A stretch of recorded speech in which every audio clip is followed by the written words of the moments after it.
Hi there, my name is Kenya and welcome to our 2020 curriculum theme video series. Today I'm introducing garden beds. In this fun theme, we're going to be learning about the different parts of the plant, what plants need to survive, and the basic practices of gardening.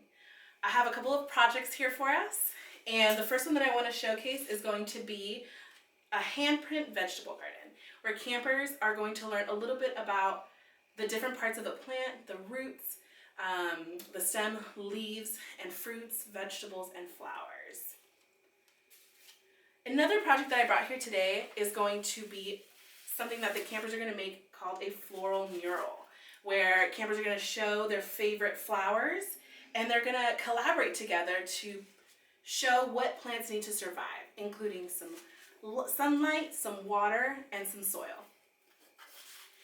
For our last project, we have our mini greenhouse, and I'm super excited about this one because campers get to take this plant home, but they get to learn about seasons and how greenhouses help plants grow year-round and protect them from pests. So if you love to learn about plants, dig in with us this summer with garden beds.